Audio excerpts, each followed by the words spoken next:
thought that every single one of us has our own unique imprint, projection, and thought process of what the universe is to us. We back, baby, with another reflection on the TDV. The TDV, that's a bit redundant, kind of like ATM machine. But we roll with it. We make mistakes. We roll with all those mistakes here on the TDV. In fact, we don't roll with all the mistakes. That was another mistake I just made, because a lot of times I make a mistake and I re-say the sentence and we edit it out. Just being real with you. But this reflection, it almost requires a preamble to say that if you click on this because you are a outer space nut or a physics, quantum mechanics nut, and then you are hit with a philosophical podcast episode, fear not. Because the exploration of the inner space is probably just as, if not more, fascinating when it is done rationally, analytically, scientifically. And that's what we're doing on the Daily Vedantic.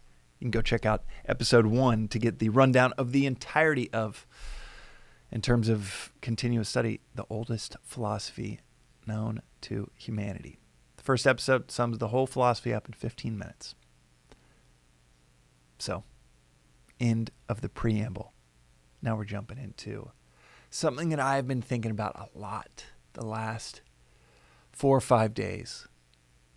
And that is this thought that every single one of us has our own unique imprint, projection, and thought process of what the universe is to us. Not just everyone in your family having a completely different version of the universe, a version that they swear is, for many people, they swear that's the objective universe. That's how it is. And it reminds me of this Eckhart Tolle quote of, we don't see the world as it is, we see the world as we are. I'll also map this to the cognitive scientist John Vervaeke here in a second, but just continuing on the point that each one of us has our own version of the universe in our heads. A version that we think is the objective universe. Not just all humans or everybody in your family or everyone you know, but every animal, every ant has a version of the universe that is completely their own. Which means that, let's just stick with people, with 8 billion people on the planet, that's 8 billion different versions of what is most important, of what isn't important, of what is causing a whole lot of stress, because if we can just get that one last thing, the universe will have harmony, will be complete. A version that feels like the universe is completely rigged against us. A version someone else's head that thinks the universe is built only for them and for no one else, though they would never say that. They operate in a way that they're convinced, well, all of this is for me. That's the point of all of this. And 8 billion different versions. 8 billion different universes. The cognitive scientist John Vervaeke, who we've had here in the Venice Vedanta Club, he's probably one of the top 5 cognitive scientists on the planet in terms of world renown and the work that he puts out. And one of the things that he and I were chatting about recently in this topic of the multiverse is here and it's just in everybody's heads. So he was saying that what they're starting to understand is ultimately what gives us importance and what stack ranks things in terms of import within us, within our perspective, comes down to metabolic currency, metabolic values. And I was like, okay, I'd never heard the term metabolic in terms of worldview. And he explained it to me like this, that you see an apple 3 feet away, and your mind naturally assesses, sees, values that apple over the 3 square inches of wood right next to it on the table that it sits on, and says, all right, that apple is more valuable than that wood, much less that apple is more valuable than the dust that might be sprinkling through the cascading light. The apple is more valuable than a quarter, 1 foot away. That apple, 3 feet away, he said, is more valuable than an apple that might be 100 feet away. And we're doing all of this processing, all in real time, based on what can I use for my preservation, my multiplication. You see someone that you might be attracted to, and they become the most important person in a room of 50 people. Why is that? Ultimately, it's a metabolic value that we give to the objects and people around us. My 2-year-old daughter's voice, rising above the voice of someone that I heard maybe a minute ago, and now it's way in the background. That seems to be 2 or 3 houses away. Metabolic value, and assigning metabolic value to the world that we live in. That means that you have 8 billion people that have completely different sets of values based on what they see. There is no objective universe. There is no just a room that 50 people are in. There's 50 versions of that room, of what's important and what's not. Which brings us back to this quote. We don't see the world as it is. We see the world as we are. We see the world in terms of what we want. And want is just another word for lack. We see the world based on what we lack. We can make gratitude lists in the morning, and yet we get to work and all we can think about is that promotion we don't have just yet. The respect from a colleague that we don't have in the midst of 20 other people respecting us. That one colleague that doesn't seem to respect us. Therefore, we see a universe, a perspective, that if we're not careful, if we're not observing it, if we're not aware of the patterns of thought that we're creating, we see a universe without a spouse, without promotion, without enough friends, without enough money, without enough comfort. We see a universe without. And this philosophy, though it touches on the fact that we have this entire universe and projection that we have in our heads, where it focuses our energy is the universe within. Recognizing, I'm angry right now because my food delivery is 45 minutes late. I'm sad right now because that promotion went to someone else. I'm stressed right now. Mental agitation caused by interrupted desire. According to this philosophy, I'm stressed right now because this deadline's coming up and I've done so much to look good, and I'm afraid I might not look good and destroy all of the street cred that I built at work over the last 3, 4, 5 years. I desire to be adored, and it seems like it might be interrupted. This work project is going terribly. It's going to be a big L. And I'm not only not used to failure, but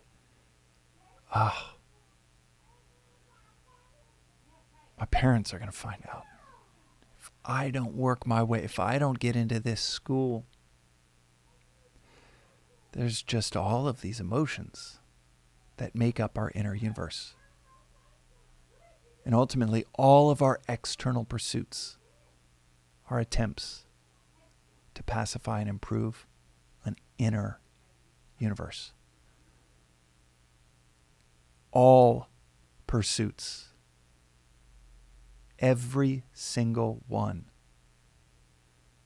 according to this philosophy, every single one, not just in addition to the selfless ones, but especially the seemingly selfless ones, are attempts to improve our inner universe,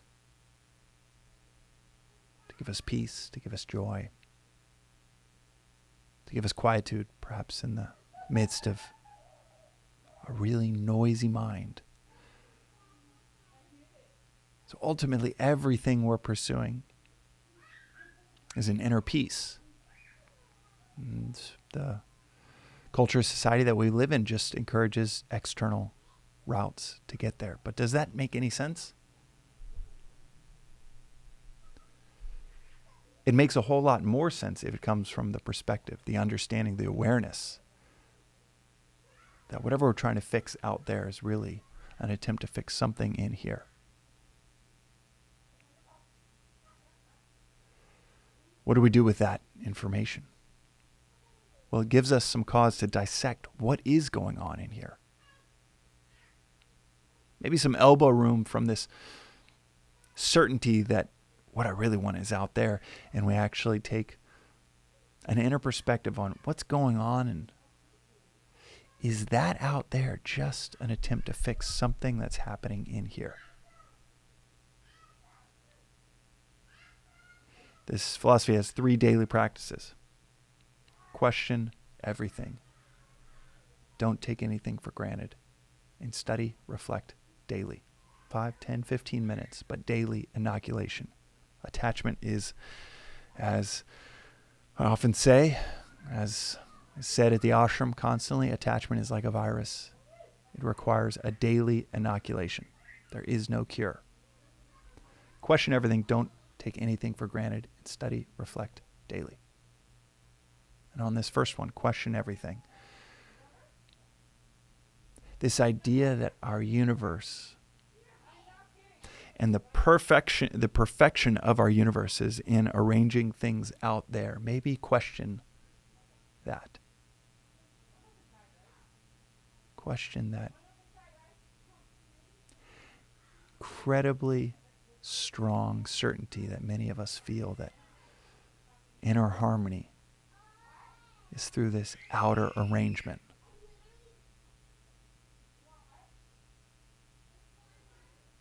Inner harmony through an outer arrangement.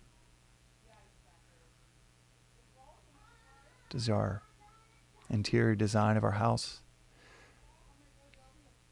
is that completed, perfected, improved by building houses around us? Changing the weather, painting the outside of the house, does that improve the interior design, or is it an inner job? Whatever the task at hand is towards your fulfillment, satisfaction, inner peace. In this question everything perspective, this practice, maybe it can start simply as, all right, this view I have of the universe, of the things that if I get that one last thing, I'll finally feel complete. And as I've touched on before in previous reflections, how many times has that been wrong? Maybe 1,000 times you've thought that one last thing. And each time you got it and still had this nagging feeling of incompleteness. And maybe, just maybe, in that practice of questioning everything, maybe it's not out there. And maybe in this midst of multiple perspectives on the universe, there's a unifying perspective on what we really want. and what we really want, independent of our infinite pursuits, our varied, distinct pursuits towards it, what we really want as an inner peace. And what we so often, so many of us never do, is try to solve for that inner peace by looking inwards. And what we do instead is try to solve for that inner peace by searching, accumulating, running outwards. And maybe that doesn't work. Maybe it's never worked in our lives. And maybe if it's not out there, if what we're chasing is not out there, maybe chasing it out there never will. And if this is one of your first episodes of this podcast, then I highly recommend, I'll reinforce the recommendation from the preamble. Check out the first episode, even if you listened to the first episode a while ago. Listen to it again, perhaps. And maybe it'll help with a reorientation with the universe and ourselves. That is today's reflection on the TDV. We'll see you next time.